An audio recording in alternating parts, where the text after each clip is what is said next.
Hello everyone, विद्यास career institute welcomes you all.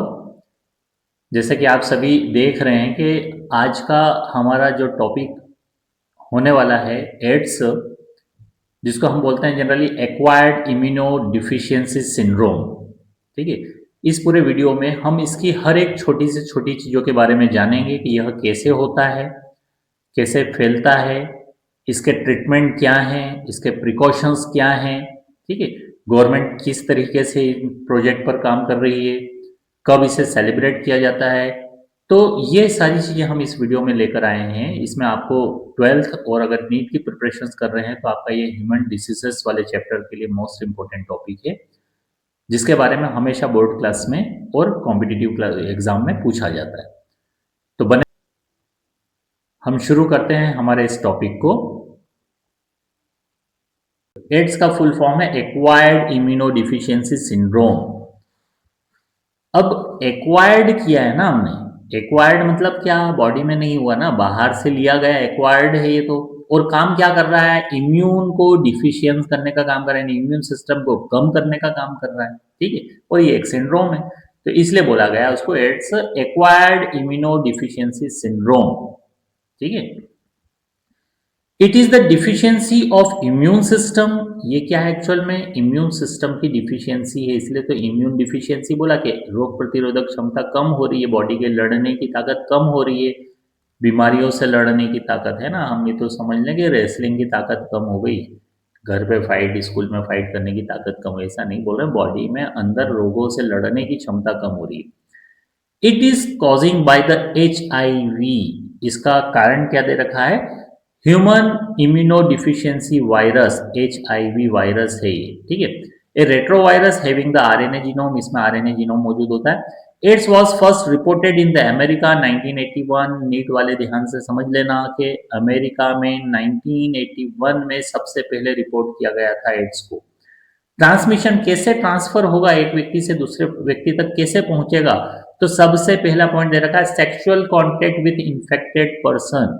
अगर कोई से व्यक्ति को एड्स है, HIV पॉजिटिव है, तो उसके साथ में सेक्सुअल कांटेक्ट में आने से ये एड्स फैल सकता है। ठीक है, अब सबसे महत्वपूर्ण बात कि केवल सेक्सुअल कांटेक्ट में आने से ही एड्स नहीं फैलता है, दूसरे भी रीजन हैं, दूसरी भी चीजें हैं जो हमें बहुत ध्यान से समझने वाली चीजें हैं, क्योंकि ये एक ऐसी बीमारी है या एक ऐसा सिंड्रोम है जो कि हमारे लाइफ में 5 से 10 सालों बाद पता चलता है कि ये हुआ है, इन्हें तत्काल उभर कर सामने नहीं आता है। इन्हें हमें तो बाद में होने के बाद 5 से 10 साल बाद पता चलेगा कि HIV पॉजिटिव हैं। तो इसलिए इनके कॉजेस प्लस ये समझ में आना चाहिए कैसे हो रहे हैं ना, क्या कारण है, ये कैसे फैल रहा है, ये तो ये समझ में आना चाहिए, इसका ट्रांसमिशन कैसे। तो बहुत बहुत बहुत ज्यादा इंपॉर्टेंट पॉइंट आ रहा है, ये वाला समझे ध्यान से कि ट्रांसफ्यूजन ऑफ कंटेमिनेटेड ब्लड और ब्लड प्रोडक्ट्स, ऐसा कुछ ट्रांसफ्यूज करा है, अगर किसी ने पेशेंट को ब्लड डोनेट किया, हो सकता है उस व्यक्ति को HIV पॉजिटिव था, तो उसके ब्लड के थ्रू या उसका ब्लड प्लाज्मा, ब्लड प्रोडक्ट मतलब हमने बोल दिया ब्लड का प्लाज्मा डोनेट किया है, तो उसके थ्रू भी जनरली ये क्या हो जाएगा, ट्रांसफर हो जाएगा। आप समझो ध्यान से कि जब तक कोई सी चीज सेक्सुअली कांटेक्ट में आ रहा है तो भी ट्रांसफ्यूजन हो रहा है। दूसरा ये कि ब्लड डोनेट कर रहा है तो एक व्यक्ति का ब्लड दूसरे व्यक्ति में जा रहा है, मतलब भी ट्रांसफ्यूजन हो रहा है। तो जब भी फ्लूइड ट्रांसफर होगा एक जगह से दूसरी जगह पर, तो HIV पॉजिटिव अगर है तो हेल्दी पर्सन में भी वो फैल जाएगा, अगर वहां पर कहीं ना कहीं फ्लूइड ट्रांसफर हुआ है तो। ठीक है, अभी समझो एक और इंपॉर्टेंट पॉइंट आ रहा है कैसे फैल रहा है, शेयरिंग ऑफ इंफेक्टेड निडल्स। पहले के समय में ये होता था कि इंजेक्शन लगाया जाता था तो एक ही इंजेक्शन से सबको ठोक दिया जाता था। ठीक है, इंजेक्शन को गर्म पानी में उबाल लिया जाता था, बहुत बार ऐसा भी देखा जाता था कि गर्म पानी में रख दिया जाता था, लेकिन एक ही इंजेक्शन, एक ही निडिल हुआ करती थी, उस निडिल से ही सभी पेशेंट को लाइन से इंजेक्शन लगा दिए जाते थे। अब आजकल गवर्नमेंट ने क्या कर दिया है कि ऐसी निडल्स के लिए प्रायोरिटी दे दी गई है, ऐसी निडल्स आ गई कि वन टाइम डिस्पोजेबल इंजेक्शन बन गए कि एक बार लगाया और फेंका, एक बार लगाया और फेंका, अब रिपीट नहीं किए जाते हैं।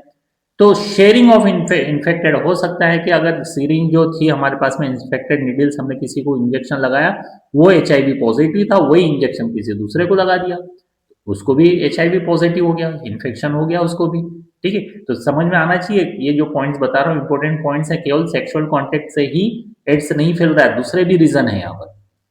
दूसरा है कि from infected mother to the child through the placenta, हो सकता है बच्चे का एम्ब्रियोनिक डेवलपमेंट के दौरान जनरली माँ को HIV पॉजिटिव था, HIV पॉजिटिव थी माँ, और उस माँ के ब्लड सेल जब प्लेसेंटा के थ्रू बच्चे में जाएगी तो वो भी क्या हो जाएगा, HIV पॉजिटिव हो जाएगा। ठीक है, तो ये चीज समझ में आना चाहिए। इसके अलावा भी कुछ रीजन मैं बता सकता हूँ, जैसे हालांकि यहाँ पर आगे आएगा क्या, कि जैसे हम नाई के यहाँ पर गए, बार्बर के यहाँ कटिंग बनवाने गए, तो दाढ़ी बनवाने गए, कटिंग बनवाने गए, तो क्या करते हैं, ब्लेड चेंज करते हैं। ध्यान रखना जरूरी है ना, ब्लेड अगर नहीं चेंज कर रहा है तो उसको बोल दो कि भैया 5 रुपए ज्यादा ले लेना, तू तो ब्लेड चेंज कर दे। ठीक है, तो ब्लेड का चेंज करवाना इसलिए जरूरी है क्योंकि हम देखते हैं कि जब भी कटिंग दाढ़ी बनाई जाती है तो कहीं ना कहीं कट लग जाता है। अब कट लग गया तो हुआ क्या, उस ब्लेड पर ब्लड के पार्टिकल्स आ गए। अब हो सकता है जिसको कट लगा था वो HIV पॉजिटिव हो, अब वो ब्लड पार्टिकल्स उसके ब्लड पर आ गए, अब वही ब्लड को हेल्दी पर्सन के लिए यूज कर लिया गया। अब वही ब्लड से हेल्दी पर्सन को लगाया और कट लग गया तो वो ट्रांसफ्यूजन हो गया, वहां पर वायरस वो हेल्दी पर्सन में भी पहुंच गया। तो ये चीज ध्यान से हमको समझ में आना चाहिए, है ना। 5 साल 10 साल बाद हमें भी याद नहीं रहेगा कि हम किस नाई के यहाँ पर कटिंग दाढ़ी बनवाने गए थे या किस हॉस्पिटल में इंजेक्शन लगवाने गए थे। ठीक है, किसने हमको ब्लड डोनेट किया था, कहाँ से क्या हुआ था, सारी चीजें याद नहीं रहती है। 10 से 5 सालों बाद हमको पता चलेगा कि HIV पॉजिटिव। तो इसलिए ध्यान रखना जरूरी है, precaution is better than cure, है ना। तो ये चीज ध्यान रखना। High risk people of getting HIV, भैया सबसे ज्यादा HIV पॉजिटिव होने की रिस्क किन में ज्यादा है, तो individual with the multiple sexual partner, ऐसे व्यक्ति जिनके सेक्सुअल पार्टनर बहुत सारे हैं, 1 2 5 10 सेक्सुअल एक्टिविटी वो कई लोगों के साथ में कर रहे हैं, तो मल्टीपल सेक्सुअल पार्टनर जिनके हैं उनको HIV पॉजिटिव होने के चांसेस ज्यादा हैं। दूसरा ड्रग एडिक्ट्स, ये भी समझ लो, drug addicts who takes drugs intravenously, ऐसे जो कि ड्रग लेते हैं इंटरवेनेसली, मतलब अपनी नसों में ड्रग लेने का काम करते हैं इंजेक्शन के माध्यम से, तो उन्हें भी HIV पॉजिटिव होने का चांस ज्यादा है। Individuals who require repeated blood transfusion, ऐसा व्यक्ति जिसको बार बार बार बार बार बार बार बार ब्लड की जरूरत लग रही है, तो बार बार ब्लड ट्रांसफ्यूजन करवाना पड़ रहा है उसको, बार बार ट्रांसफ्यूजन हो रहा है। ऐसे children born to an HIV infected mother, अभी ऊपर मैंने बताया ये पॉइंट, हो सकता है माँ को HIV पॉजिटिव हो, और माँ जब HIV पॉजिटिव थी बच्चे की, तो बच्चे को भी ऑब्वियसली ट्रांसफर हो जाएगा, HIV पॉजिटिव ही होगा। सबसे खास बात ये भी समझें कि HIV does not spread by the touch और द फिजिकल कॉन्टेक्ट, छूने से या फिजिकल गले वाले मिलने से, फिजिकल कॉन्टेक्ट से HIV नहीं फैलता है। It spreads only through the body fluids, अभी मैं आपको समझाया, चाहे ब्लड हो चाहे और हमारे कुछ भी हो, सीमन हो, तो ये सारी चीजें जनरली क्या करती है, ट्रांसफर करने का काम करती है। तो बॉडी फ्लूइड अगर ट्रांसफ्यूज किया जा रहा है एक पर्सन से दूसरे पर्सन में, तो HIV फैलने के चांस रहेंगे, फिजिकल कॉन्टेक्ट से नहीं फैलता है। There is a time leg, देखो अब ये पॉइंट्स इंपॉर्टेंट है, देखो मैंने आपको बताया कि समय कितना, तो हम बोल रहे हैं फ्यू मंथ से लेकर 5 से 10 साल तक हो जाता है, जब हम कह सकते हैं कि अपियर हो रहे हैं symptoms, appearance of the symptoms, यानी 5-10 साल बाद सिम्टम्स पता चल रहे हैं कि अच्छा ऐसा हुआ है। ठीक है, तो ये चीज समझ में आना चाहिए हमें। दूसरा ये कि अगर हमें कुछ ऐसा लगता है तो कोई सोसाइटी से, हमारे समाज से, इस दुनिया से, है ना, हमें कोई शर्माने वाली बात नहीं है, कोई ऐसी बात नहीं है कि जिसमें हमने क्राइम किया है। ठीक है, हमेशा हमारा देखने का नजरिया सुधारना की जरूरत है यहाँ पर। ऐसा नहीं कि हमने HIV पॉजिटिव कोई सा व्यक्ति है तो उसको हॉस्पिटल में जाकर डॉक्टर से छुप दब कर बताने की जरूरत है या घर परिवार में बताने की जरूरत है तो शर्म आ रही है, ऐसा बिल्कुल भी नहीं है। क्योंकि जरूरी नहीं कि केवल सेक्सुअल कांटेक्ट या मल्टीपल सेक्सुअल पार्टनर्स थे तो ही ये हुआ, बहुत सारे दूसरे भी रीजन यहाँ पर दे रखे हैं। ब्लड ट्रांसफ्यूजन का कारण दे रखा है एड्स को लेकर।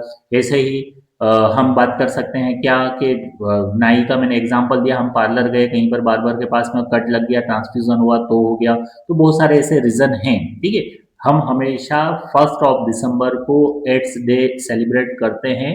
वो सेलिब्रेशन केवल इसलिए होता है ताकि हम अवेयरनेस ला सकें। ठीक है, अभी जो हम ये टॉपिक पढ़ा रहे हैं ये भी दिसंबर की आज 8 तारीख हो रही है। ठीक है, तो अभी अभी सेलिब्रेशन गया ये दिसंबर में, तो आपको समझ में आना चाहिए कि ये अवेयरनेस की जरूरत है हमें। ठीक है, आगे चीजें और हम समझेंगे इस चीज को लेकर कि क्या है ये लाइफ स्टाइल, क्या है इसकी, वो चीज समझते हैं हम लोग कि HIV enters body to macrophage act as a HIV factory. Macrophage के रूप में जनरल वो मैक्रोफेज में इंटर हुआ, एक्चुअल में फैक्ट्री मतलब बहुत सारे वायरस डेवलप करते चले जाएगा, करते चले जाएगा, है ना। RNA genome replicates in the presence of reverse transcriptase, है ना। ये रिवर्स ट्रांसक्रिप्टेड एंजाइम की हेल्प से RNA जीनोम क्या करते जाएगा, अपने आप को रिप्लिकेट करते चले जाएगा ताकि वो क्या बना सके, वायरल DNA बना सके।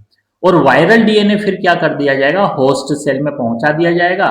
Infected cells produce virus particles, फिर वहां पर इन्फेक्टेड जिस सेल में पहुंचा है वहां पर वायरस पार्टिकल डेवलप हो जाएंगे।